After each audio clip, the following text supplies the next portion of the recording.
Colheita de mel. A preparação das colmeias para a produção de mel da florada primaveril é feita no final do inverno ou antes de começar a florada, que varia de região para região, dependendo do clima e das espécies florais. A existência de pastagem apícola para uma boa safra de mel é fundamental, sendo que nos pampas do Rio Grande do Sul há uma diversificação de florada com boa produtividade de néctar e pólen. A floração de eucaliptos grandes começa em março e se estende até maio. A canola é uma planta com característica produtora de néctar elevada. Mesmo florescendo durante o inverno, pode proporcionar um ótimo desenvolvimento da colônia de abelhas e, com alguns dias de calor no período, irá proporcionar uma boa safra de mel. Quando o apicultor chegar ao apiário, deve estar preparado e vestir o equipamento de segurança, sempre usando máscara, macacão, botas, luvas e o fumegador bem aceso. O apiário deve ser instalado em local seco, para que se possa entrar com veículo de carga em qualquer época do ano. As colmeias, preferencialmente, não devem ficar expostas diretamente ao solo. O apiário São Gabriel tem como manejo em apoiar as colmeias sobre pedaços de madeira, evitando que o assentamento ocorra diretamente sobre o solo, por tratar-se de apiários migratórios. As colmeias não recebem pintura, porque são impermeabilizadas com produto orgânico, porque o mel produzido neste apiário também recebe a certificação como mel orgânico. A distribuição das colmeias é aleatória, sempre respeitando um espaçamento de mais de 3 metros. Quando tem arbustos no apiário, a vegetação fica entre uma e outra colmeia. As colmeias devem ficar abrigadas dos ventos fortes e predominantes da região. Pelas normas da Associação Brasileira de Normas Técnicas, o apiário deve estar instalado a uma distância de 3 km das seguintes fontes de contaminação: emissão de gases e efluentes industriais, aterros sanitários, depósitos de lixo urbano, matadouros, água ou áreas de conhecimento público que seja contaminado. Para a sobrevivência das abelhas, o apiário deve ficar a menos de 100 metros de água limpa, preferencialmente corrente. A água tem importância fundamental no desenvolvimento de uma colônia. Tanto serve como alimento, como para diluir o alimento e proporcionar condições de regulação de umidade e temperatura do ninho. Colocação do sobreninho. A fumaça que se utiliza para fumegar as colmeias deve ser produzida pela queima de material de combustão que produza fumaça fria, isto é, sem fagulhas. Fumega-se a colmeia com aproximadamente 10 baforadas e espera-se 1 minuto para que as abelhas possam encher o papo com mel, assim ficam mais dóceis. Enquanto isso, se retira o ninho do veículo de transporte que será colocado na colmeia.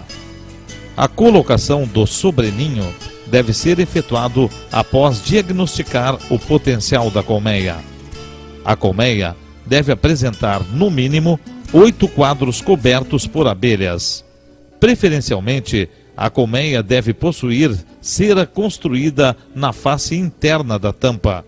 Isso demonstra que a família necessita mais espaço, sendo esse o momento certo para colocar um sobreninho ou melgueiras. Retire 2 quadros do mel do ninho e coloque no sobreninho na parte externa. Isso favorecerá o desenvolvimento da colônia, porque as abelhas irão depositar mel próximo aos quadros. No ninho de baixo, coloque na posição do 3º quadro um quadro construído e o mesmo manejo deve ser executado na posição do 7º quadro. A colocação dos quadros construídos permitirá que a rainha realize postura de ovos até o sarrafo superior do quadro.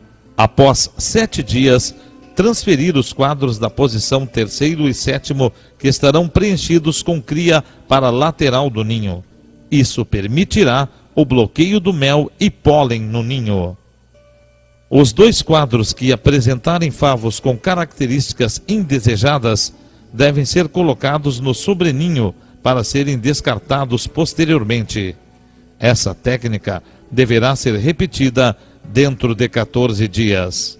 Com essa técnica de manejo, pode-se renovar 60% dos favos do ninho numa única florada.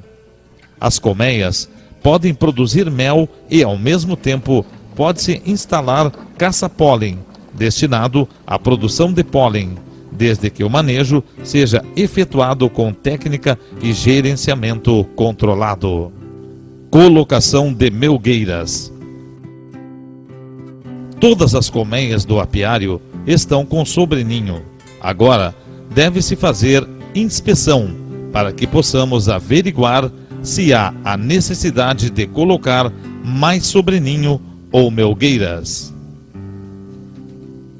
O apiário São Gabriel utiliza as colmeias Langstroth com uma pequena alteração no alvado, que consiste em 2 aberturas na lateral de 12 centímetros, separadas por um espaço fechado de 13 centímetros, para que possa circular melhor o ar. Quando branquear a superfície superior dos quadros do sobreninho, é a indicação que um novo ninho ou 2 melgueiras devem ser colocadas. Desta maneira, fornecendo mais espaço, evitará que as colmeias venham a enxamear. O aglomerado de abelhas aparecendo no lado externo da colmeia, formando um cacho ou denominado barba de abelhas, é a indicação de falta de espaço. Neste caso, deve-se fornecer mais um ninho ou 2 melgueiras. O manejo apícola, utilizando até 4 ninhos e depois colocando mais 3 ou 4 melgueiras, é uma atividade rotineira do apiário São Gabriel. Outro manejo usado é a colocação de 2 ninhos e 7 melgueiras. A tecnologia empregada está voltada ao crescimento das colônias no sentido vertical, proporcionando maior produção de mel por colmeia. O apiário São Gabriel realiza apicultura migratória, migrando com as colmeias para 3 regiões por ano, alcançando produção média de mel por colmeia de 140 quilos. Retirada das melgueiras das colmeias. No apiário São Gabriel, é comum encontrar colmeias com 2 a 3 sobreninhos e até 7 melgueiras por colmeia. O manejo do apiário para a colheita deve ser cuidadoso, sempre voltado às boas práticas apícolas, com produção segura e responsável. A fumaça em demasia pode alterar a qualidade do mel. Deve-se ter o cuidado de não fazer fumaça diretamente sobre os favos, porque poderá alterar o sabor do mel. Retire das colmeias somente os favos com mais de 75% operculados, o que assegura o mel com baixo teor de umidade. Assim, evitará que o mel venha a fermentar. Ao retirar as melgueiras e antes de carregar no veículo de carga, as mesmas podem ser batidas sobre uma pedra, pedaço de madeira ou a tampa da colmeia apoiada sobre o solo para retirar até 85% das abelhas existentes na melgueira. Durante a retirada das melgueiras e sobreninhos, o trabalho sempre deve ser efetuado por 2 ou mais apicultores, para que o tempo de permanência no apiário seja o mais breve possível, nunca ultrapassando 25 minutos, reduzindo assim a agressividade das abelhas. Lembrando que a falta de cuidados com higiene na retirada das melgueiras das colmeias pode comprometer a qualidade do mel de forma irreversível e inviabilizar a sua comercialização. As melgueiras e sobreninhos devem ser retirados das colmeias e colocadas diretamente no veículo de transporte. Caso necessite apoiar em outro local, nunca coloque diretamente sobre o solo, e sim sobre uma lona limpa ou estrado. No sobreninho, pode-se retirar 8 a 10 quadros com mel, sendo que algumas colmeias podem apresentar 4 a 5 quadros com cria. Neste caso, os favos com cria serão colocados na lateral e os favos vazios no centro do ninho. Rainha. Com rainha jovem, a colônia ganhará mais área de cria. Antes mesmo do início da florada, estará mais populosa, possibilitando um melhor aproveitamento da florada, consequentemente, maior produção. A presença de rainha jovem contribui ainda para reduzir as enxameações, pois se sabe que rainha com mais de 1 ano de vida, a colmeia é mais enxameadeira. Considerando a vida útil de uma rainha em nossas condições climáticas, que é aproximadamente 1 ano, recomenda-se a técnica de troca de rainhas anualmente. Retirada de quadros de ninho. Alguns apiários têm colmeias que produzem 10 quadros de mel no ninho. Outras produzem somente 5. Isso depende da genética das abelhas. Há apiários que podem ser encontrados até 20 quadros com cria. Isso devido à rainha ser originada de linhagem de abelhas que foram selecionadas há mais de 10 anos.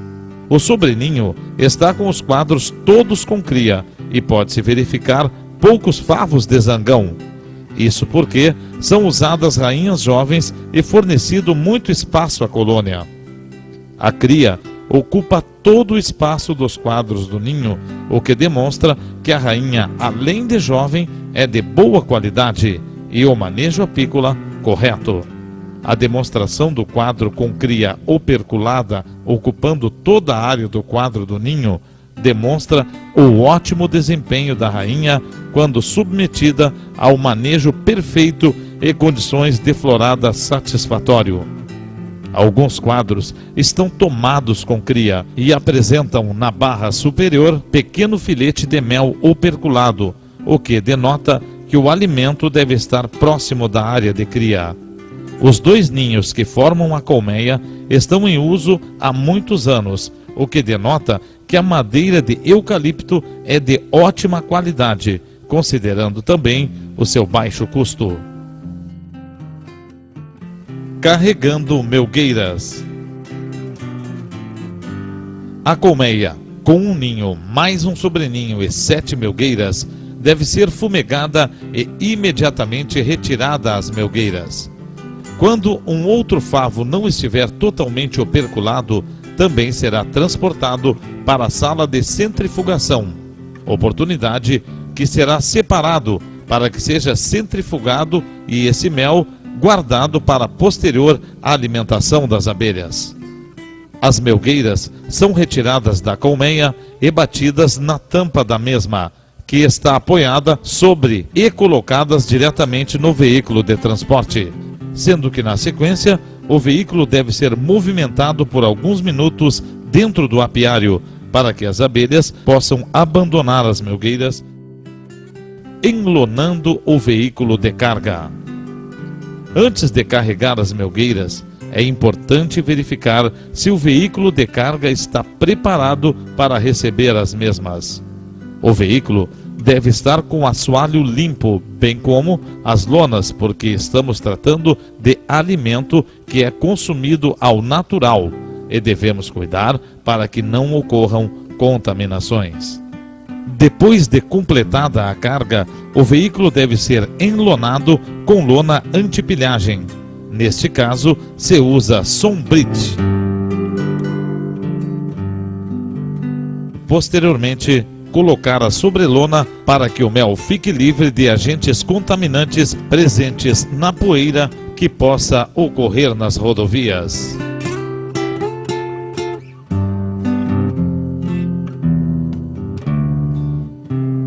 Casa do Mel. Ao chegar na sala de centrifugação da Casa do Mel, deve estar preparada. Os equipamentos como a mesa desoperculadora e centrífuga devidamente higienizado para receber os favos que serão desoperculados e centrifugados. Todas as atividades realizadas dentro da Casa do Mel devem sempre acompanhar as boas práticas de fabricação.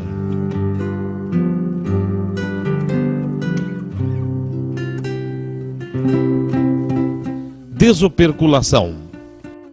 A desoperculação dos favos pode ser mecânica ou manual. Quando executado manualmente, pode ser feito com garfos ou facas. Estas devem ser de aço inoxidável e bem afiado para que o trabalho seja realizado com total eficiência. A desoperculação dos favos é realizada sobre a mesa desoperculadora, fabricada em aço inoxidável e peneira do mesmo material. O mel de eucalipto grandes, cuja umidade neste favo deve estar abaixo de 17%. Centrifugação. A centrifugação dos favos é realizada em centrífugas que podem ser mecanizadas ou manuais, sempre em aço inoxidável, que podem ter capacidade variável, dependendo da demanda da produção. Esta centrífuga tem capacidade para 64 quadros de melgueira Langstroth.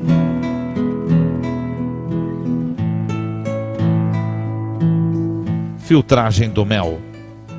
Depois de centrifugados os favos, o mel é filtrado através de peneira que está acoplada sobre balde plástico ou aço inoxidável. A finalidade da filtragem é para retirar fragmentos de cera e abelhas. As peneiras, que também são denominadas de filtros, devem ser de aço inoxidável, com malha entre 40 a 80 mesh, que devem ser preferencialmente duplos. Decantação. Os decantadores devem ser de aço inoxidável com capacidade variável, possuindo acoplado na parte superior filtro duplo para que o apicultor possa fazer uma segunda filtragem do mel, e na parte inferior torneira de corte rápido para envasar o mel. O mel deve permanecer 24 a 72 horas no decantador para que possa ser envasado. Envase. Depois de decantado, o mel pode ser envasado para comercialização a granel. Para isso, se usa tambores, bombonas e baldes plásticos. Quando o mel é fracionado, ele é envasado em potes de vidro ou plástico com diferentes pesos, dependendo da exigência do mercado consumidor. Estocagem do mel. O mel estocado em tambores de metal, bombonas e baldes plásticos deve ser apoiado sobre estrados, em lugar seco e bem arejado, onde permanecerá até a comercialização. O conteúdo de cada tonel, bombonas e baldes devem ser identificados de forma a permitir a sua rastreabilidade.